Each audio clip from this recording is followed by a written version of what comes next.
are with us on this online seminar called Educating in Uncertain Times, Teaching Skills to Teach in a Digitalized World. This activity frames within the second cycle of webinars called Teaching Challenges in Post-Pandemic Times, organized by the Pontifical Catholic University of Chile, UC, and the Chilean Agency of International Cooperation for Development, AGCID.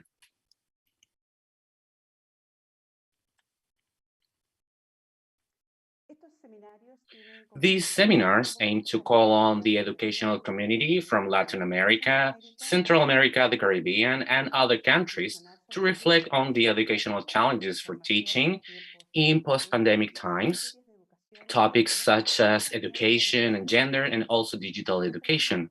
Our activity is being streamed by the Pontifical Catholic University of Chile's official YouTube channel and simultaneously interpreted from Spanish to English, Portuguese, and Chilean Sign Language.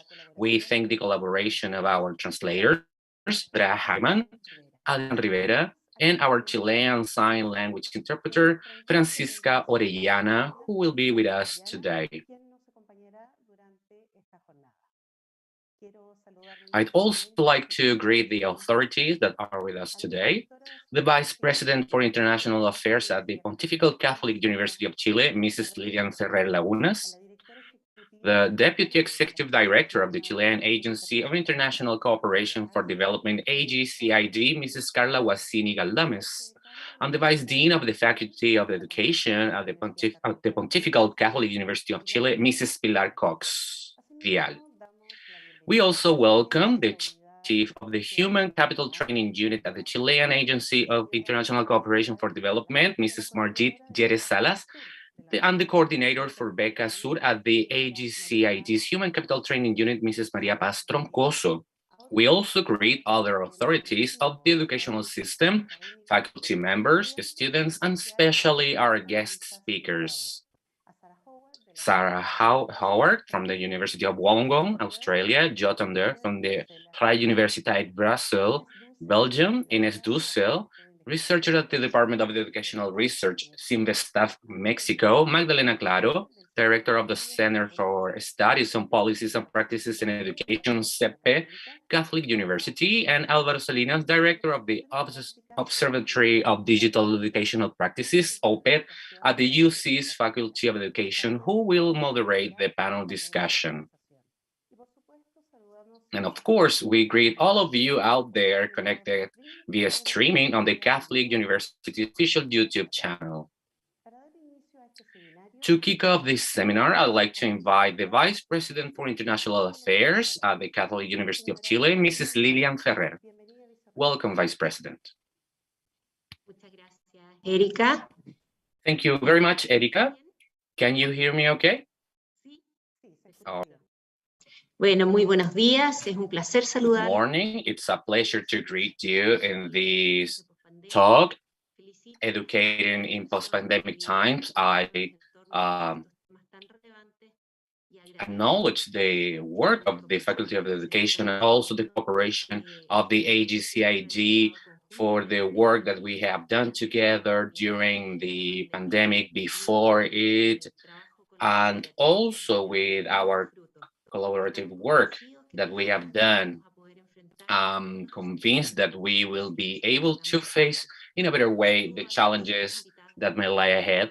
I greet all of our speakers, our friends at the CEPE Center at UCs, and also to our speakers from Belgium, Australia, and Mexico.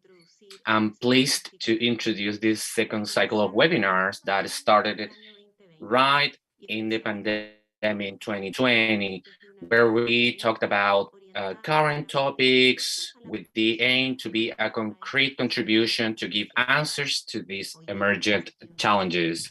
Nowadays, installed challenges, as the title of this webinar, education was one of the most affected areas by COVID-19. And us as university, we saw our classrooms to be closed and going to a very different way of education.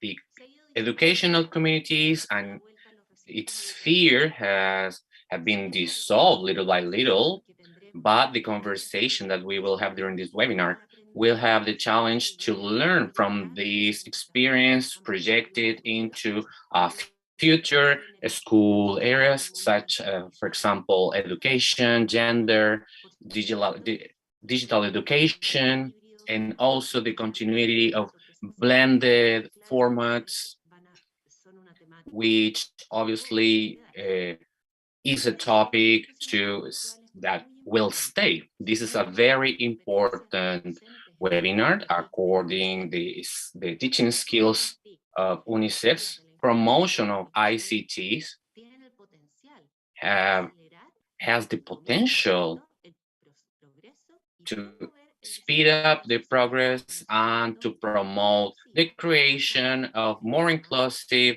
knowledge societies based on empowerment, cooperation, and also with gender equality.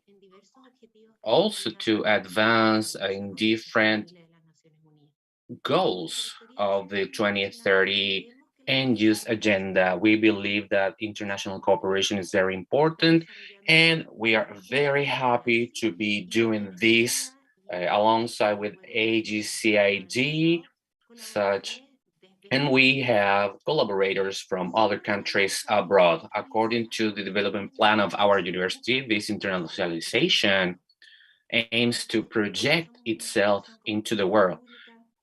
We are a public education. We want to be empathic, and we are listening to the concerns of the society so we can solve global challenges, and education is one of them, alongside with our international and national partners.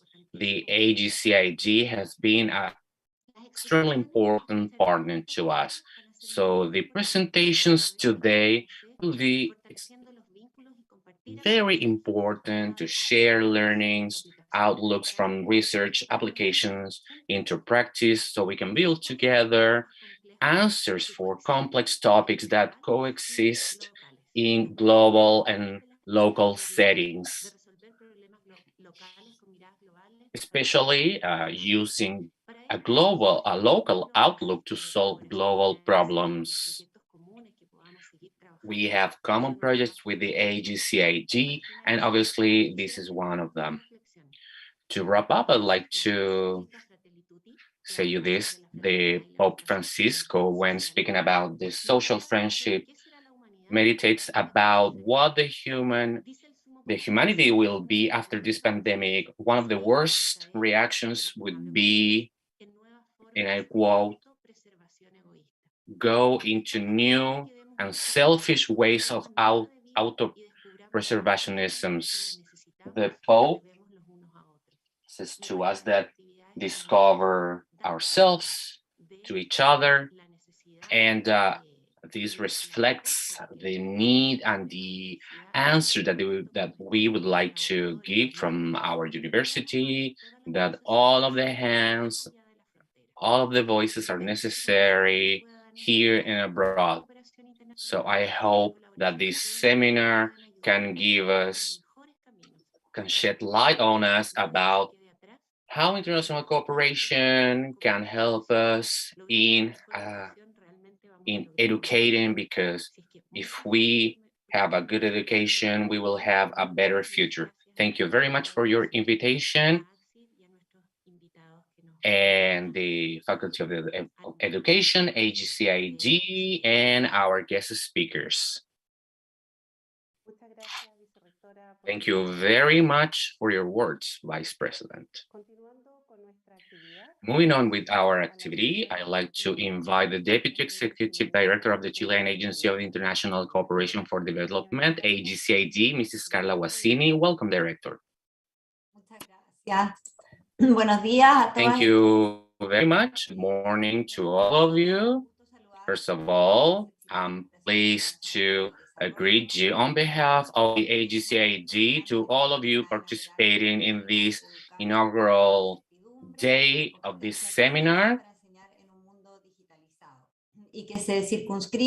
which is framed within the webinar cycle about teaching challenges in post-pandemic times. I'd like to greet very warmly to Lilian Ferrer, Vice President for International Affairs at the Pontifical University Catholic of Chile, and also the organization and the work of the Faculty of Education at the Catholic University, and the participation of our excellent guest speakers who will be with us today, coming from Mexico, Belgium, and Australia.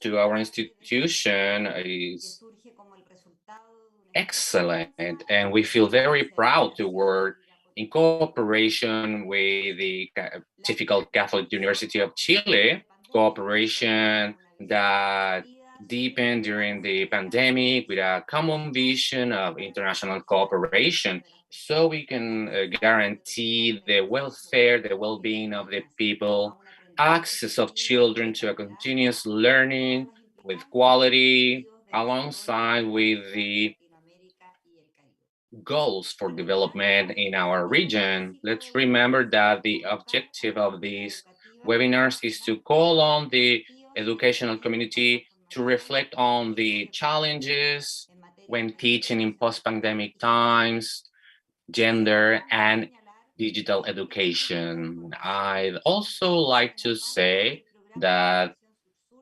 this program, friends within the South Cooperation Program of this agency, which is strategic to our country. From this cooperation agency, we highlight the importance that has to Chile and to our region an inclusive, equitative, and quality education, also taking into consideration the sustainable goals for 2030. To our agency is paramount to support the projects that benefit our community, that contribute to a better development in Chile and in our South American region.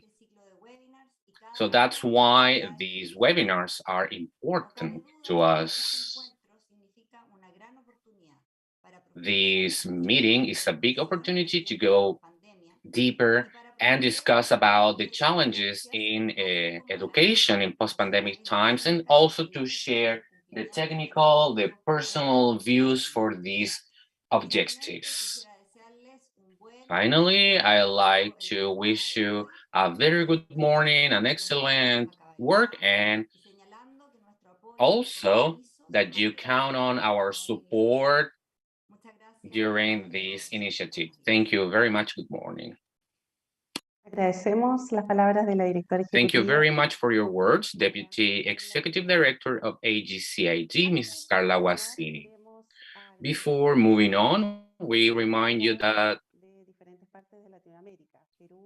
we would like to say hello to different people from different countries, Mexico, Costa Rica, Chile, and also Chile and its regions. We also would like to remind you that your questions and comments may be asked through our YouTube channel's chat, and they'll be answered by our guest speakers at the end of their presentations.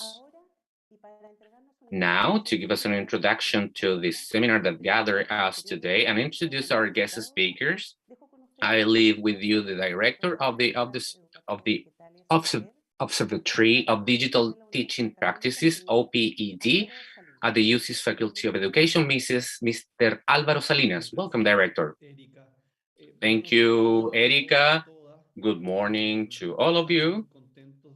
We are happy to participate in this space, which is key to us in our observatory, and the seminar title is about how to teach in uncertain times, and undoubtedly we've had a major change back in 2020 when the schools closed and the students and teachers went home. The biggest question was how we can keep on with the school experience, the children's learning process, questions that no one had an answer to.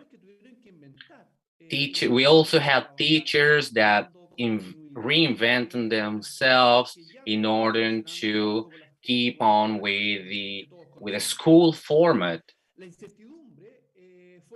Uncertainty was a shared experience during these 2 last years. Unfortunately, I believe that uncertainty won't be disappearing in the post-pandemic times, because teachers will be experiencing that because of the international migration pressures and a bigger diversity of children in the classrooms, and also with the differences that might appear due to the climate change,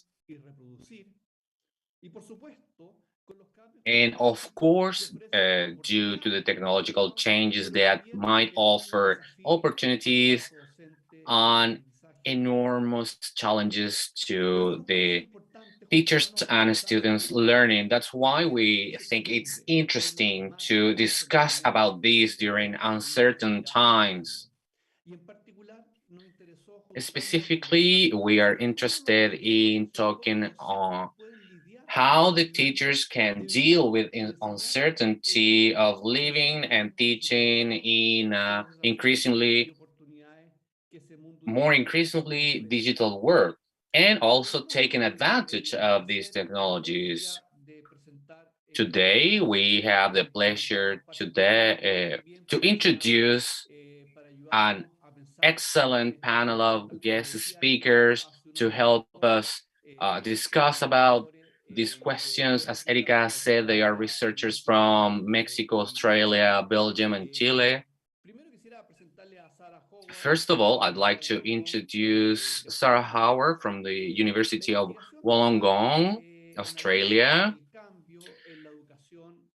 Her research analyzes change in education related to technology, specifically the teaching practice and integration in learning.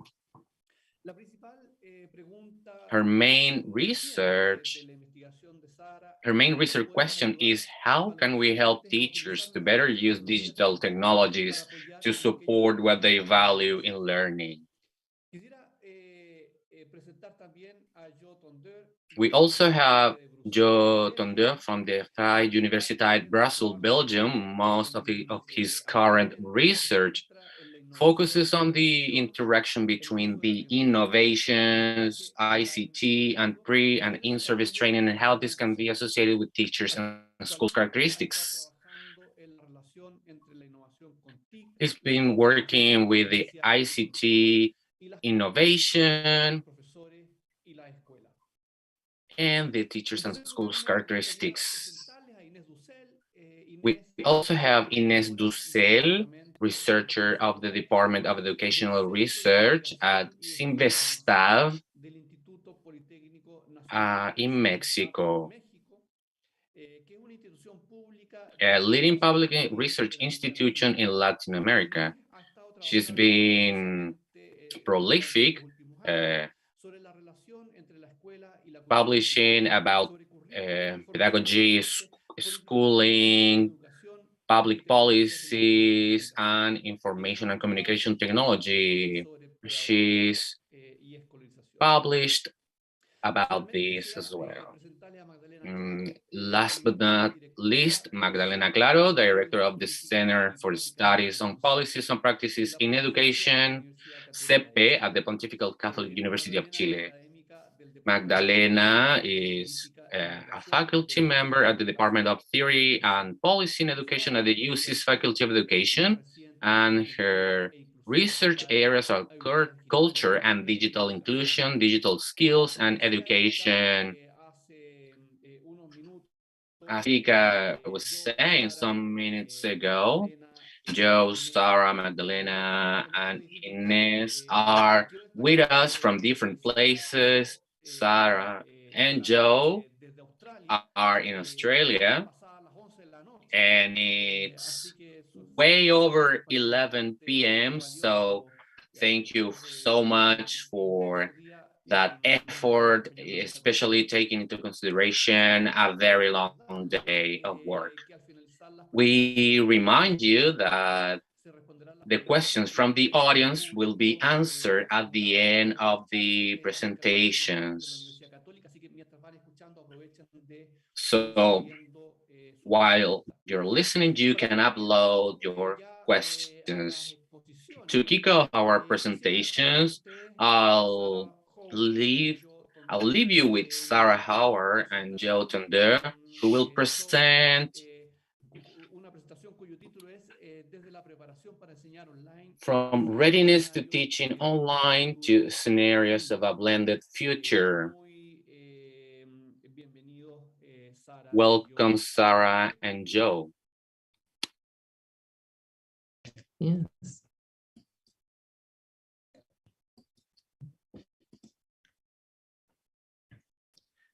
You start? All right, thank you for having us. Yes, we are both in Sydney, so Yo's here doing some work at my university this month. And tonight, for our night, your morning, we're going to talk about teachers' readiness for online learning, ready, set, go. So yes, I am Sarah Howard at the University of Wollongong, and I'm Yotonde, or you can say Joe. I'm from Brussels, but I'm now in Sydney, as you can see. And I'm also guest professor at the University of Wollongong, just like Sarah is guest professor actually at the Free University of Brussels.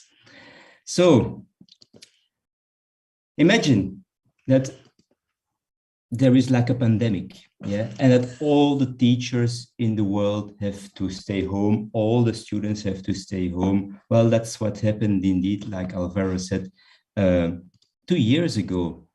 And what will happen then? Are the teachers ready to teach online? And how should we prepare them? What type of teachers do we see then? Do we see a difference among teachers? Well, that's exactly what we wanted to know 2 years ago, around this time now, Sarah, April 2020, I guess. For this study, we looked at primary, secondary, and higher education, but today we will focus only on secondary school teachers. mm-hmm.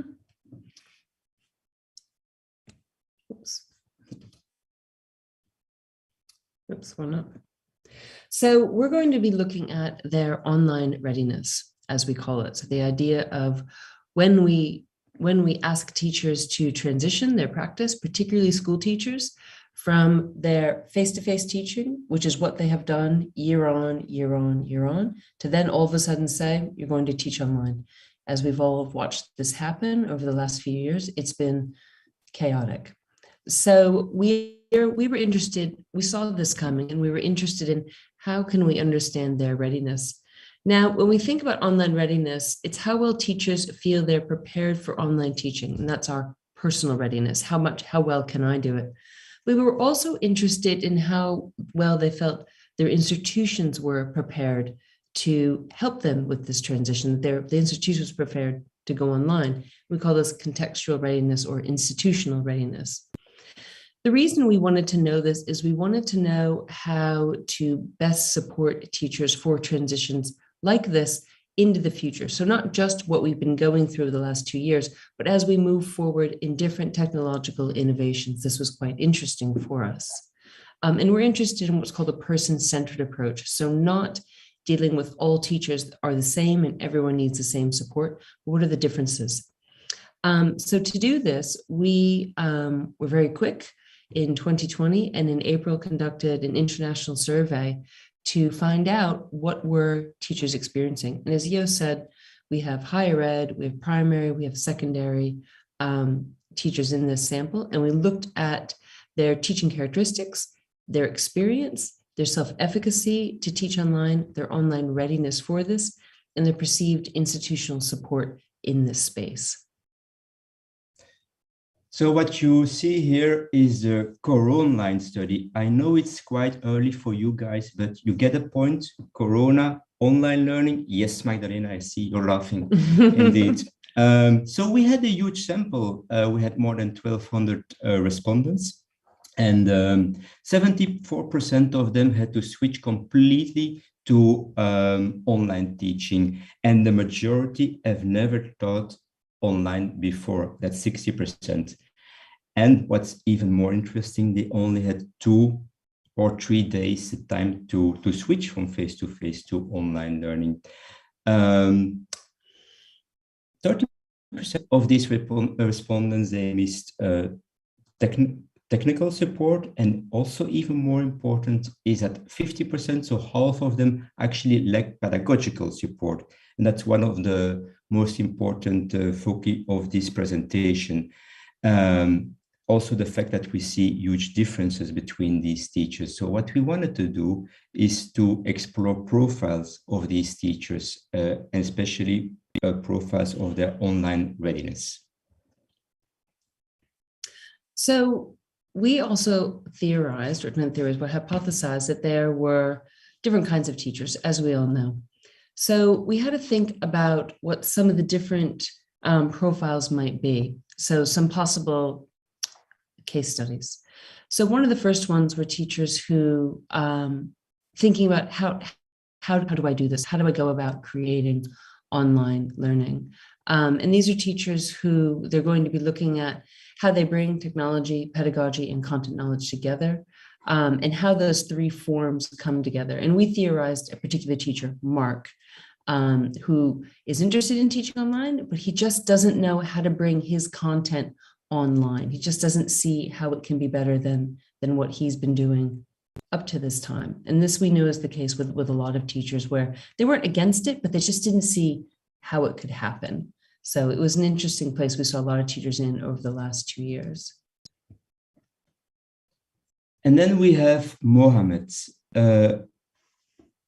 Mark, he presented TPEC model, how technology, pedagogy, and content knowledge actually merge. Mohammed is more interested in the online learning component. And online learning for us has 3 components. It's about online presence for clear instruction. How clear is your instruction? It's about cognitive activation. Are you able to activate your students? And the student feedback and assessment. Are you able to provide online feedback? Mohammed, for instance, he is actually very confident related to online presence. You can see he's just moving forward, just like Sarah, she's like a great online teacher. But Mohammed has some questions about how can I activate actually my students. I don't see them, they're not participating. It's difficult to interact with them. And he also has some problems to provide online feedback. So the question is how to do that.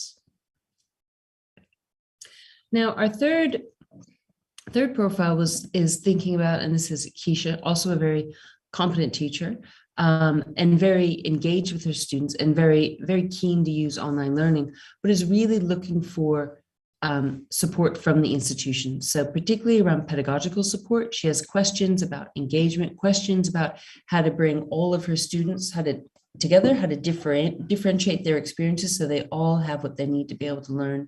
And how does she access the resources, and are the resources available to her in her institution? And this is a common problem we see with teachers who are looking at a little bit more sophisticated support, or support beyond simple technical support. Where do they turn to and where do they go? So what did we do? We did a cluster analysis, maybe difficult term for some of you who don't do statistics, but we tried to cluster teachers according to specific variables. And here we have all the variables. On the left from the blue line, you see TPEC. You know what TPEC is now, technological, pedagogical, content knowledge. We have POPCLA, which means clarity of instruction. Think about Mohammed. POPFET means your ability to provide online feedback.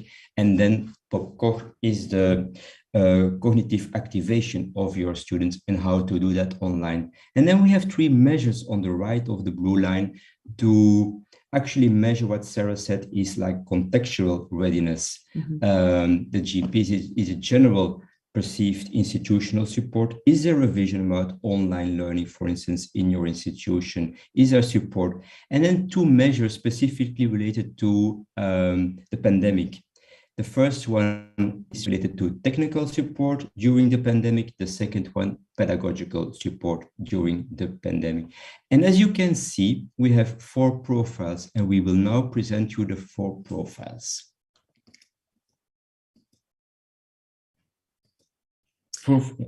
So the first profile. I'll keep going. The first profile is the mixed profile, because as you can see, the blue bars, they are first on the left of the line. They are actually quite negative, but when we look at the contextual readiness, they are positive. Therefore, we present them as mixed readiness profiles. Here you have some information about the mixed readiness profile. And of course, they also need support. Let us have a look at one of the quotes of the respondents in this mixed readiness profile, saying, "Oh, it's so boring for me and for the students. I miss the interaction with the students and the colleagues. And actually, I'm very good in explaining, telling stories, using humor to let my students pay attention and to let them remember stuff. But now, actually, because it's online, it's all gone." So that's one of the respondents in the mixed readiness profile. Sarah, can you present the second profile, please? Yes. So the second profile you'll see is the orange, which sits entirely below the line. So the orange profile has quite negative perceptions of their own efficacy to teach online, but also their capacity to engage their students, to provide feedback, and to activate them in the online space. However, their perceptions of the institution are even more negative. So this was our negative readiness. So they felt things moved way too fast. In this group, they were the ones that had very limited previous online experience, and often the least number of days to prepare for online teaching. So it's not super surprising that they feel quite negative about it. They don't have experience, and it happened very quickly for them. Their responses was they had no time to develop anything. They had a few hours in the day, and then that's it. And then they were expected to do it otherwise, just to make it happen.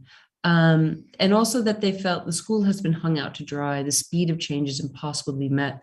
So they felt that the executive in the school and in one of these school departments just pushed everything to happen so quickly. And there was no way to do it. And they had no preparation, and they didn't have the skills. And so you can hear in these comments, both in their feelings of their readiness, but also that of the institution and also the wider school department that they were working within. So they had very little positive experience, and we saw this throughout the commentary for this particular group. All right, profile 3, and no worries, it's becoming a bit more positive, right? So have a look at the gray bars. You see they're all above negative, so they're quite positive, but not super positive like the yellow bars. So therefore, they are like the medium readiness group. And interestingly, and maybe not surprisingly, they are the largest number, 94% women, 45% men, and the majority of the teachers did not have online teaching experience before. And again, you see an interesting response of one of the remote teachers, mentioning that if we would have more time, it would be great, then they would have done a better job. But as I said you before, they only had 2 or 3 days to shift to online learning. We captured these data immediately after the beginning of the first lockdown. So that's April, May 2020. Beginning of the first lockdown. Of the lockdown, yeah. So that's important to know. Profile 4, Sarah. So profile 4 is actually these are our yellow bars, and this is the smallest group. And you'll see that they are well and above most positive about their own capacity, but also most positive about their institution on most of it. But actually, they you can see anyway, blue is crouching in on them. Now we refer to them as high readiness. So most of the teachers in this group actually had previous online teaching experience. So their personal readiness was quite high. And one of the things for them, they also had more time to transition to online teaching. So they would work at schools that had potentially more lead time, or they had something in the way the school was prepared that provided them with more time. And you'll see in the comments that they were quite happy that we had many comments of them being happy the time has come for online learning. And that it was an opportunity, because otherwise they wouldn't have had to do it. And also you can see the positiveness that they feel teachers are doing their best, and that for them it's empowering. So they have in going through these 4 profiles, you can hear the difference in how all 4 of these are experiencing this particular transition. Exactly. We don't have a lot of time to go into the implications of these profiles, but I think we still have like 5 minutes, and maybe Sarah, you can tell us something about possible scenarios for the future. So one of the things that we're quite interested in is how we use this information to think about support into the future for future transitions. This has always been a problem in our field, how to enable people to be able to transition. So thinking about teachers such as Mark, who just can't, they're trying to think about in kind of a TPAC way, how do they bring their content together with the technology and with the pedagogy that they would like to deliver? And they're struggling how to understand how that could happen. So in looking at the data here and what these groups with less self-efficacy, with lower perceptions of their own ability to teach online, so one of the things that's nice is that if they feel more positive about the institution, you can use their commitment to the institution, their positive beliefs about the institution, to actually motivate them, to bring them along. And we know this from quite a bit of work that looks at how the environment that we work within, the context we work within, can be quite used to the advantage.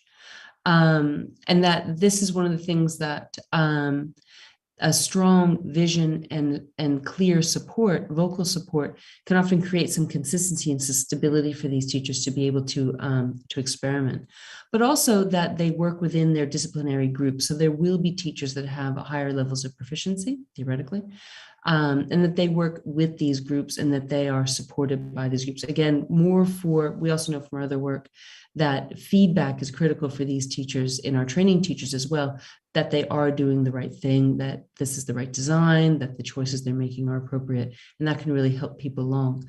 And that's one of the things for that group of teachers that we know are really critical components.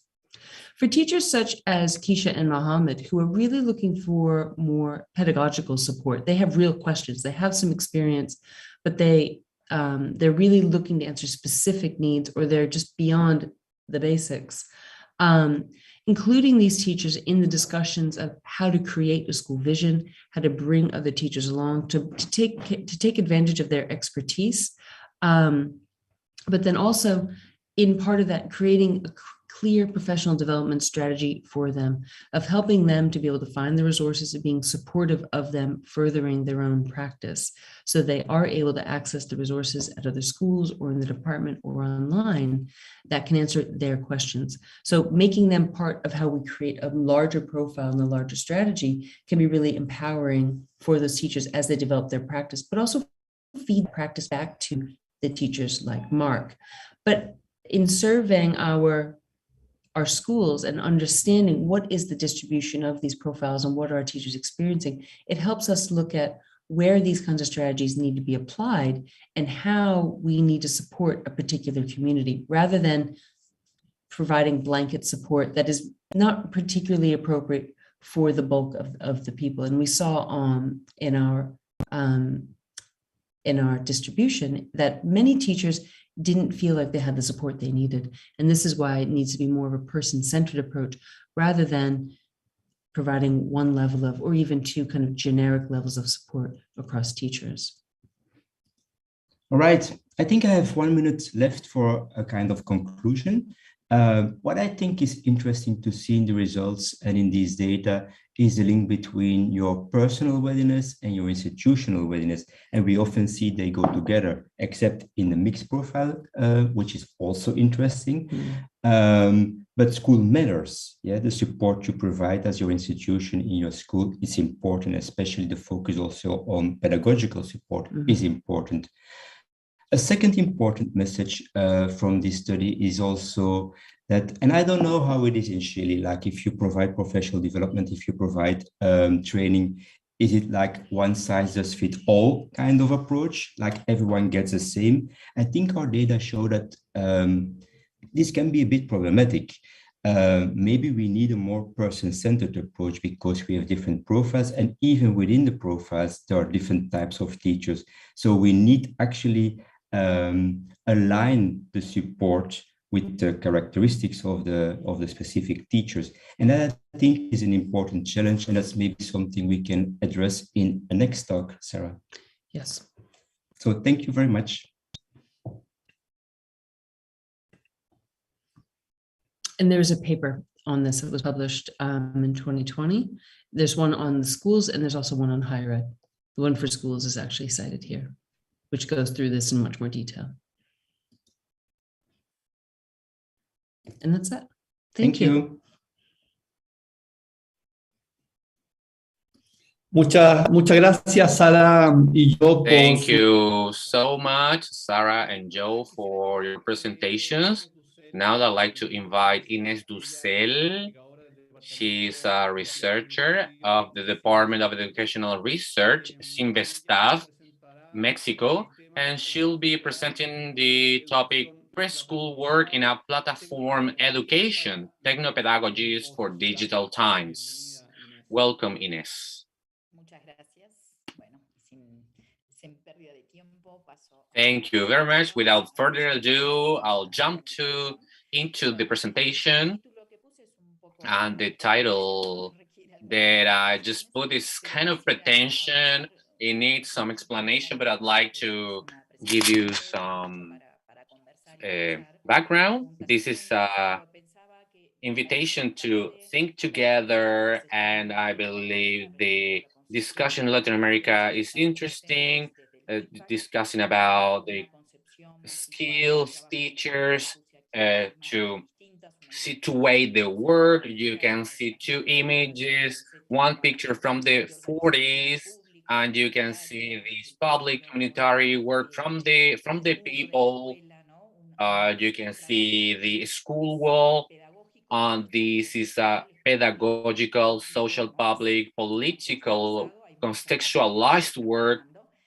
Many things that you can see. And the other image in Argentina, contemporary image, you can see an inclusion concept, and you see that there's the discussion of a more horizontal work with a focus on sharing the knowledge. Maybe you can see the teacher on that image. And obviously, we need to take into consideration that also has a factor important to play in the online teaching. Obviously, we have a discussion from the social theory, and we have the materials. I'll touch on the digital as well, but you can see the modern ecumenian education. You can see that this drawing is before the current times school. You can see their technology very simple, and a contemporary scene with another kind of interaction, less center, a polycentric classroom, many activity centers, and an activity that now is individual, fragmented, each one with a computer. The new knowledge authorities that have different platforms. So the devices organized, and that's extremely important for pedagogies, and a reflection from Hebrard, and he talks about the lecture and exercise binomium, a very economical way of having a common surface where you would do things, and obviously to have a notebook where you can exercise individually. This allowed to expand the pedagogy because the students were able to follow the lesson, to repeat it, to practice it, and this lecture and exercise was discussed. And in 1995, he was thinking about what was going to happen with these, taking into consideration the computers. But obviously, there's always something material organized with a lesson, with an individual work and a collective work. And this kind of pedagogy was central during the 20th century, and nowadays has changed because of the computers, the digital devices, cell phones, and laptops. At the same time, uh, what I call the platform society, growing and increasing participation even without computers. And even so, we are highly platform. We have different kind of relationships between humans. It's a technical society in regards our friendships, sexuality, health. So there's increasingly the action of looking for information.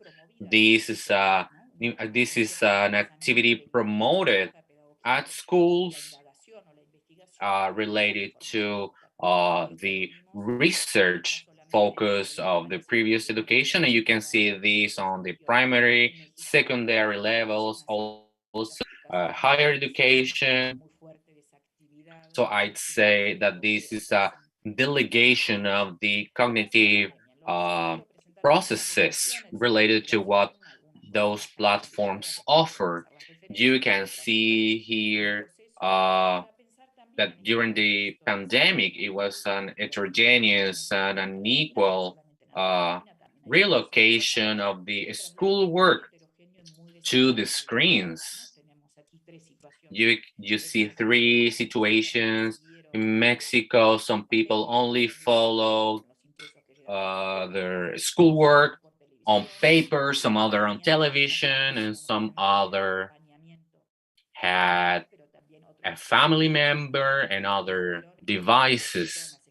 That was at the beginning, especially at the beginning on primary, at the primary schools.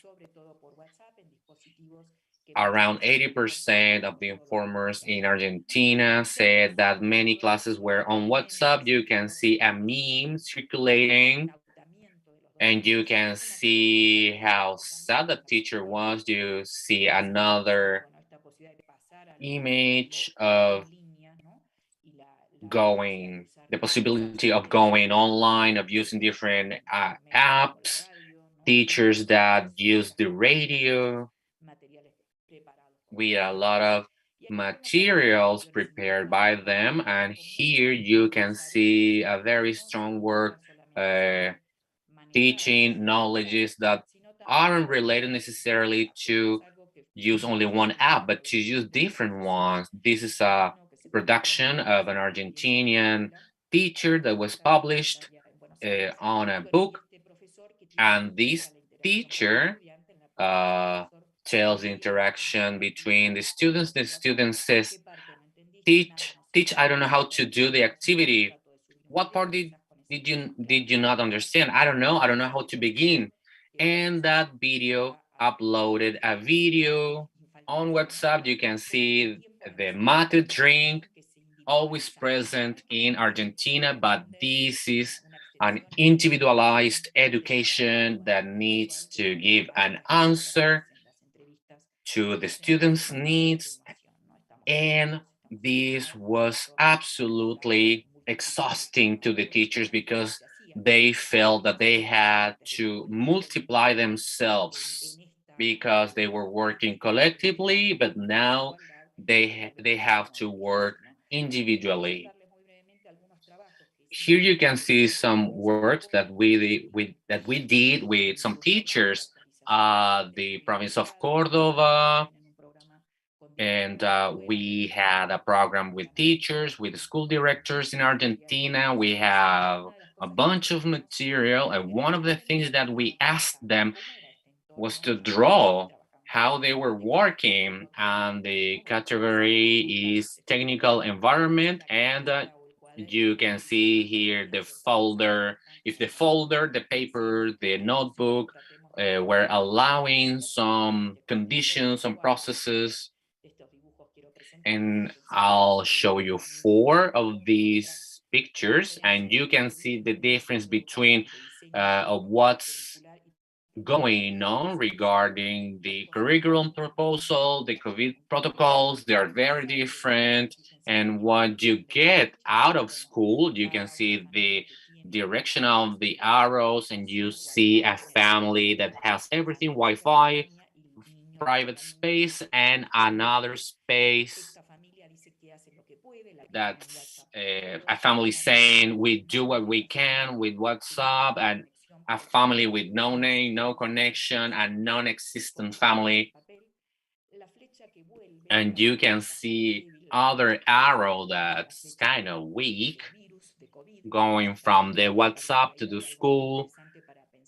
And I believe this is very interesting to analyze about pedagogical conceptions, family, society, etc. Another diagram, another picture. You see the class, then you see the synchronic, asynchronic, the strong participation of platforms, Wi-Fi, and you see in the background the the classroom. Here you can see how central cell phones are. You can dump me the family relationship. You see separation between the cell phone and the classrooms. At homes, you can see doors locked, private rooms. You can see that the PC is working a lot, and many things that didn't work related to the difficulties at the moment, and a high heterogeneity at the time. You can see a drawing of the picture. You can see the chalk, and then you can see some alcohol on the other hand. And the question is this a teacher? And a door open, you can see different information. And Anne Barrette, a French teacher, has another image of the door, half closed, half open, relating to a more private but also a more social education. And you see another composition. We have, you can see blurry students, a teacher that's kind of far away from the students, different information. As a last comment, you have here a taskification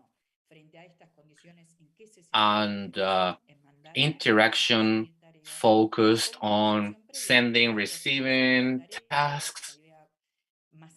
And here you can see a pedagogical, political conception and a very bureaucratic teaching work, because you need to finish and hand in those works. You can update them. Here you can see story, some information from a Mexican student, and you can see that many homeworks weren't handed in, and you can see that 9 of them handed the task in, or they waited during 3 months. You can see another, some more information coming from Silvina Gibbs, and she has a very structured work. And I'll wrap up with some drawings of Mexican students. You can see how important the notebook and the pen are for the students, the chair and the table. They are very lonely. You can see some primary students, the Zoom class, and obviously some tasks that they have to do, and secondary student drawings, children that are very lonely, locked up in their rooms, and you see a kid taking notes from a window. And the last comment, so thinking about technopedagogies for digital times, what to do. And I believe training is important, and to make it simple to discuss what it allows and what it makes difficult. It's not always better, but to discuss what we do, how we do it, etc. That um, teachers training about the technical part, the digital part. We need to discuss also to eliminate bureaucratization of the education, to reorganize the links with knowledge, and also we need better strategies to follow up the teachers because they feel left behind. As students felt very lonely, so the teachers, and I believe that we need to strengthen the links between the different institutions and also take into consideration other pedagogies. Thank you very much. Muchísimas gracias, Inés, por tu Thank presentación. you very much, Inés, for your presentation. To wrap up our guest speakers' presentations and cover the topic, teaching skills to mediate learning and digital well-being of students, I leave you with the director of the Center for Studies on Policies and Practices in Education, CEPE, Magdalena Claro. Thank you very much, Alvaro. Good morning to most of you. Good evening, Joe and Sarah. I also have some reflections, short ones, so we can have time to discuss. Mostly, I'll focus on some learnings and reflections coming from the pandemic, about the teaching skills, digital skills. But I believe that from the pandemic, some things are being way more concrete. So from my research and other researches that had teachers and students during the pandemic, you can see a survey to students, and we asked them in this time of pandemic, I have realized that the most important to learn is, and they mentioned interaction with teachers. Students were missing students. They realized that they needed to interact with friends, with teachers, a social life to learn.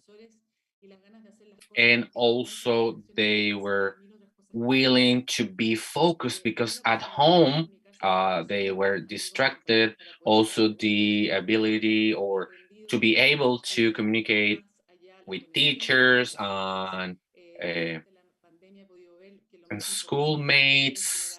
Obviously, also that during the pandemic, the most important to learn is having someone that you can count on if you have a doubt.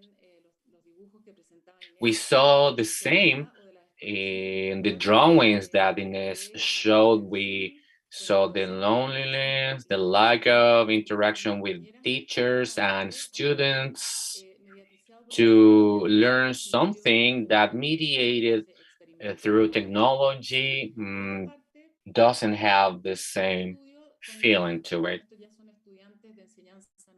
Another study from secondary students, and we asked them how they were learning, and also when I used internet to learn. What happened? Some things are not very clear to me, and then I look up on it on the internet. It's easier to understand during classes. For example, another person uh, in a doubt, that person would watch videos. Some other students said, I read the study guide and I don't understand anything. Then I have to look up the information on the internet, and then I learn more, because with the study guide, I'm not learning. So many students were saying that the internet, the technology was filling a gap. Another study done by the CIA asking students, and they were asked what did they learn of learning during the pandemic. I realized that even though they're young, experienced with technology, they don't know how to use emails, or they don't know how to use the internet as a learning tool. That taught me that not because you're young, you are autonomous learning online. Using the ICTs, even it was mandatory and on the go, it allowed me to discover new platforms to guide the learning process. Also using different platforms and softwares to make videos, the good use that you can give to social media uh, widens the different possibilities for teaching. And you can see the different experiences of what people lived during this time. There are some answers that were uh, repeated, and during this extreme technologization of the education. Here we can see that challenge during the pandemic and after it, and in our digital society, is to develop skills to learn and to participate in a digital society, mixing the cognitive, social, emotional, operative skills, because our life requires operational skills on how to use these technologies, platforms, teachers, students, everyone. But you also need the yin to your yang, because you need cognitive, social, emotional skills. And this way of understanding this digital life, where we are learning, where the people are experiencing this, it really needs skills that are the same, but they are kind of specific, and they are facing new problems, new challenges. So nowadays, the teachers need to learn this or to develop, taking into consideration this context. So to so what about strengthening? Here there are some topics that we believe that need to be replaced, or we don't remind them. And for example, we have some students that feel that their teachers are not explaining, interacting with them. But here we have the importance of the pedagogical authority. This is on the line of Hannah Arendt, and teachers need to be responsible. They have to present this new digital world, and two main topics. Here you can see the follow-up on the pedagogical interaction, meaning that You can ask students to use technology and then come back to the classroom, but they need interaction, feedback by using platforms or face-to-face. And also you need to take into consideration the pedagogical curricular decisions that a teacher might take, especially when we have a centralized system that determines most of what the teachers can do. And we have a digital society. So we need to open up more to these two topics and also to students that increasingly have a digital life. So here we have work with Patricio Canales, some other colleagues on how we can train, we can have an early training for teachers. 4 dimensions. The first one, personal and social development, being able to train teachers that can understand concept and apply criteria that allow to improve, install, design pedagogical strategies to be able to develop in new problems related to social emotional development of children in a digital context. There are different ways of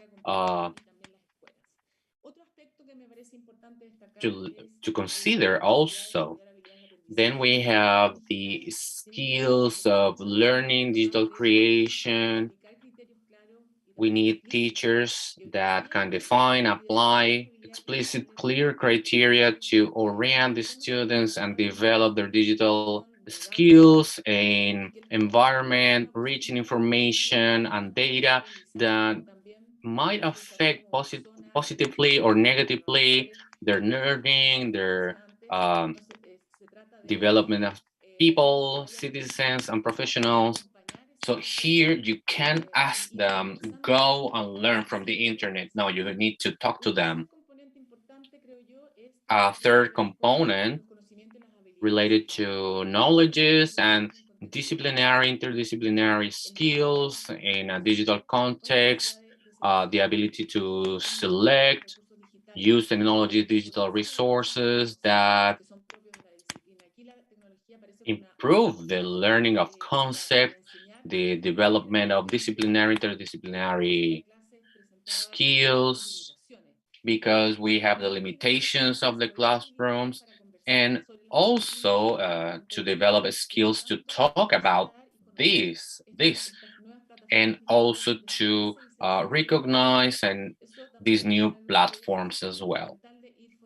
This is fundamental to be considered in the early training of teachers, and the 4 I learned related to active methodologies in a digital context that teachers are able to select and use technologies, why they use those technologies, digital resources to create new digital learning environments so they can support specific didactics or support an active uh, learning process. Nowadays, we know that the role of the context might vary depending if you are going to present it in a classroom or outside, and you can leave the classroom to teach active methodologies.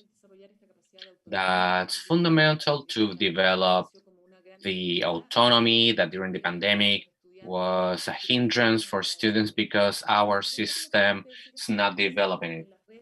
And the importance of the learning networks for teachers, give a space to design, implement, evaluate, adjust, because we need to open those spaces for curricular teaching decisions to generate and create a pedagogy that creates relevant skills for these new generations that are being born educated and grow up in a digital society.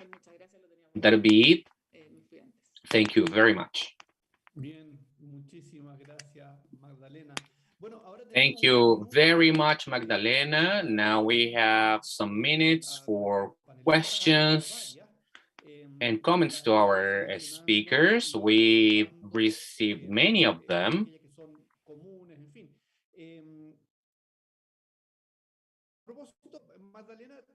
So Magdalena was wrapping up her presentation talking about how important networks are, and Ines was highlighting the experience of loneliness for teachers and students. One question for all of you from Julio Contreras, an important topic related to networks and loneliness. Was an evidence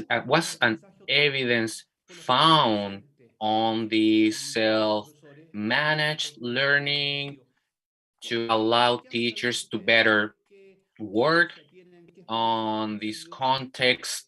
What experiences have you heard about this coming from teachers? Bueno, yo conozco muchas, Well, ¿no? I know many of them. They are different, and I believe that you need to know how to systematize them. There are some systems, educational policies that were paying more attention to this. Yesterday, I was reading an article of a school community in Argentina that worked on basic literacy. Children of first, second grade, they had to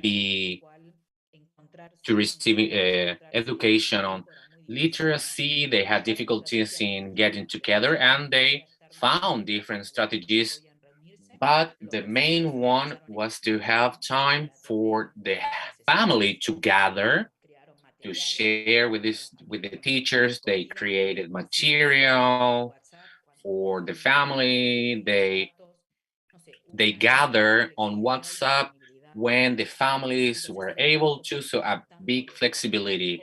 This is a community work from the teachers and students and families. And also we need to take into consideration many factors. I participated on some workshops about these, but I heard that the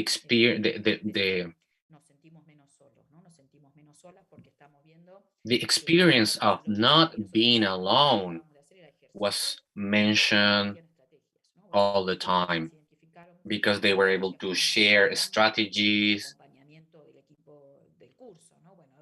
and also what strategies work best, because and taking into consideration also that there were many different contexts. It was a very good work, not always worked that well, but in Mexico, in some states, the teachers had to answer in a specific time, and if they didn't, they will receive kind of a punishment. So the pedagogical follow-up was working there using that context. In the three works, we heard the gaps, and there are many questions related to this. For example, Fernando Rodriguez asks, what key aspects are necessary to implement in a good quality educational process? Marta Medina, how to solve the digital gap of the parents. Maybe Magdalena, you can shed some light about this topic, gaps that teachers have and that families have. So we say that there are three levels of gaps. The first one regarding what happened in the families, the access gap that created very different learning experiences, people learning on the phone, some other children that only had a cell phone when their parents got home in the evening, some other people using Wi-Fi and WhatsApp all the time. So we learned that to learn and to create a learning equality also means equality in the access of devices, Wi-Fi. But nowadays, the opportunities that we have in our society are digital. That would be the very first gap that the society, the institutions, the companies have a responsibility to reach all of the country. The second gap would be related to the use and skills and how we follow up, how we are present at home so we can support our children in these blended experiences. And it relates to those skills that mean to follow up the learning process, how the student is doing when learning on the internet, eh, being able to guide on selecting a certain information, and also what kind of things I should publish about me on social media, identity, self-care topics. So, teachers should follow up uh, on this. Let's say on this digital life, because many children are more present in their schools than at home, and schools have the responsibility in making the parents literate so they can know what their children are doing, what social media are using, what possibilities these platforms have, because you need to be there. Just like when you are with your children on the street, walking around, teaching them different aspects. And also, uh, we need to care, we need to know what children are learning, why they're learning, and obviously you need to individualize education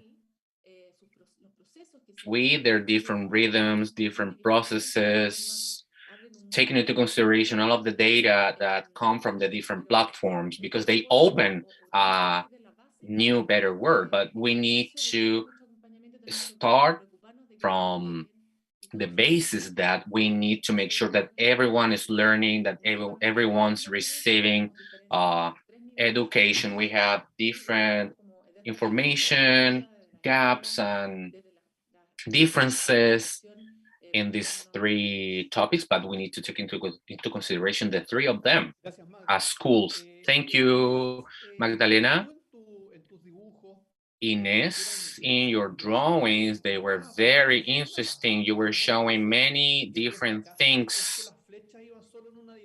You were showing that the arrows were going into only one direction, but, and I believe that for teachers was very challenging to improve participation, feedback from students. because they were using WhatsApp, some other platforms. Maria Rosa Albornoz asks something about that. How can we think about ways to be with our children, to follow up them? Can you give us some ideas, Ines, about this, and specifically on how we can support the participation and feedback? I saw some teachers that were able to do that, but it meant a lot of work, a lot of planning, and many times with results that were unexpected. Many of the things that we are seeing nowadays not are always they're not always new. I worked the concept of presence, not the same as presentiality as we say in Spanish. When you are present, you are doing many things, you are online, you are on your phone, and in many schools where you need to negotiate, as David Buckingham, they felt kind of afraid because in many schools coming back from the pandemic is being difficult because many students are using their phones. Some schools are being successful on there, etc. Others not that much, and obviously we can take into consideration the pedagogical authority topic that Magdalena mentioned. But the experiences that I know that I've heard of were gatherings on WhatsApp, synchronic meeting on WhatsApp, a way of being linked. And these should be taken into consideration because there were many children with panic attacks, anxiety, but you need to have synchronic meetings. Before the vaccines, during the pandemic, the children were able to share with their teachers, I'm concerned, I'm feeling ill, there's something going on with my grandma. And we are in schools to listen to those concerns. But what about the deeper knowledges? And I believe that the strategies that we found were very different, dependent on the willing of the teachers. So the case that I gave you on WhatsApp comes from a female teacher working in a poor area in Buenos Aires, and she told her students, okay, let's gather during 30 minutes. And she had a script, but when they were on WhatsApp, she had trouble because not all of her script was good because she was receiving many questions. But the idea is to receive questions as a teacher and then answer depending on the context. So when the schools needed to do that, they created some specific groups. They were working online at any time. And obviously, you needed some energy, pedagogical militancy, because you were working off time. And obviously, that's a value in Latin America. That's why my first image was showing this, and we need to thank the pedagogical movements, very strong in Latin America. In some areas, they're not very helpful, but in some other, they are extremely helpful. There are many questions as well that can help us to wrap up our seminars that relate to what's going on, what we can recover from the digital world while schools are opening and working in a more live, presential way. Claudio Arellano asks, now that in our country we have came back to presentiality, how can we expand online teaching? Carolina asks something very similar. How can we mix the presentiality to the digital? Claudio Grau, up to which point the online teaching method is good? What's your opinion about this relationship between the blended, the hybrid online presentiality? What are we going to have in the future? Yo, a ver, yo creo que primero uno de los Well, aprendizajes first of all, one of the learnings that is that presentiality interaction is fundamental.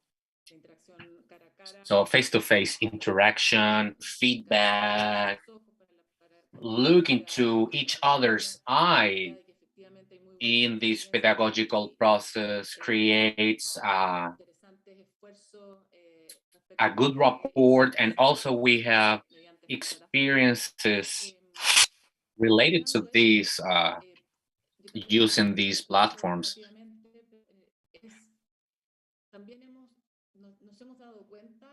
We've realized as well that, no, I'll rephrase it. Nowadays, we need to ask ourselves, why are we asking students to come back to classes to meet with us, teachers? And you see again the interaction, how we take advantage of that moment to learn together. The importance of this social learning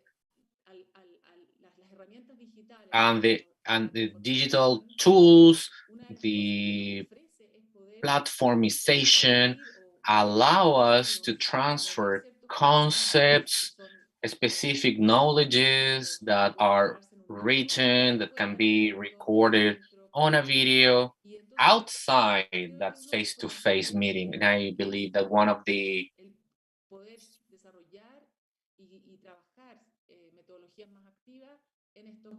improvements would be to work in different platforms, understanding that there are some moments where we can learn outside that face-to-face meeting and some other moments for presentiality. I believe that there are some ages to do so, depending on the student's autonomy. We need to develop these progressively.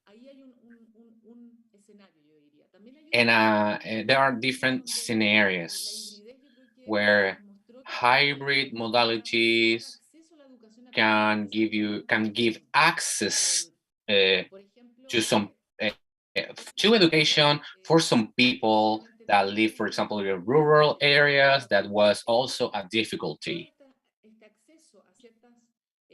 This access to certain opportunities of some specific resources for learning on these platforms makes the access for people living in rural areas easier, and they may also study when they have difficulties related to weather or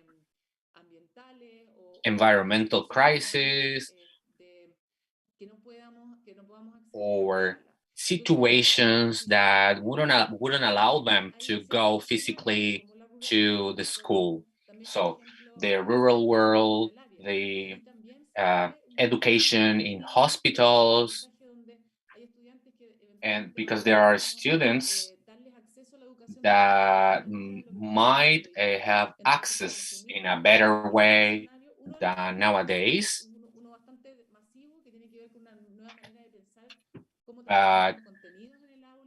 The idea is to know how to work on contexts in the classrooms, and there are some other environments that relate to access where a hybrid modality might improve learning for some excluded groups. Ines, what's your opinion? I agree with Magdalena. I'll center on two things. I agree with the progressive autonomy. It works best for some groups than others, and we saw in the secondary school the need to learn some other concepts. Walter Benjamin talks about the learning by distraction. And obviously, you have that because you see what your other classmates are doing by learning, by playing, I learn, and also affective intellectual autonomy, different than what you have in your family. But the digital world is not an accessory for education.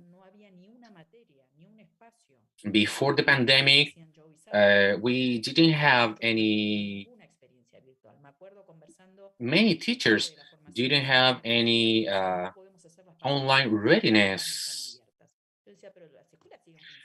Many interns teachers were saying to me, we can't work because the schools aren't open, but we have this digital world, and obviously we need to get involved. So there was a way of thinking the pedagogical activity that obviously changed. And presentiality, as Magdalena said, we can go to a balance in the digital, the real world. We need to be there nonetheless. I know some digital experiences that were really bad, low quality experiences where you watch some videos and then you're alone to do your learning process. We need to care about the pedagogical follow-up, the quality of it, and the idea of being there, being present as teachers and students. We might enter into a world that has some presentiality, some digital presence. And I believe that maybe in the secondary school, you need more presentiality, and maybe in the higher education, you can have a more blended experience. I miss to be in the schools, and in Mexico, we are coming back little by little. I need those non-linguistic input, and obviously we need to take into consideration bad connectivity on integration of different students. So I'd say that some digital, some online, and physical moments are welcome. Muchísimas gracias, Thank you Magdalena. very much, Ines, Magdalena, Joe, and Sarah are apologizing because it's very late for them in Australia, and I believe that the conversation was very interesting. Thank you very much to all of you sending questions on the chat. I hope that some of them were discussed. Thank you very much for being with us. Thanks to our speakers for enlightening us with their ideas. And thank you very much, AGCID University, for offering this this space for talking.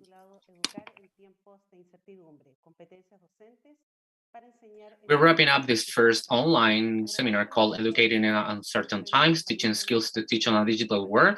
We thank all of you who were with us today and participated virtually via streaming on the official YouTube channel of the Catholic University. And of course, we thank the authorities from the Catholic University and AGCID, and of course, our guest speakers.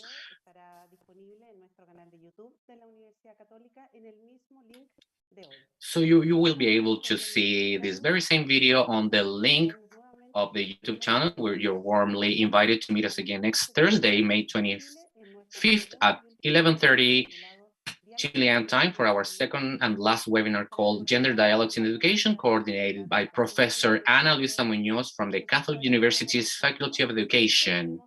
We'll also have with us Rosario Olivares Saavedra, professor at the University Alberto Hurtado, Gabriela Bard Victor from the National University of Córdoba, Argentina, and Nancy Lesco from the University of Columbia. Thank you very much and good morning.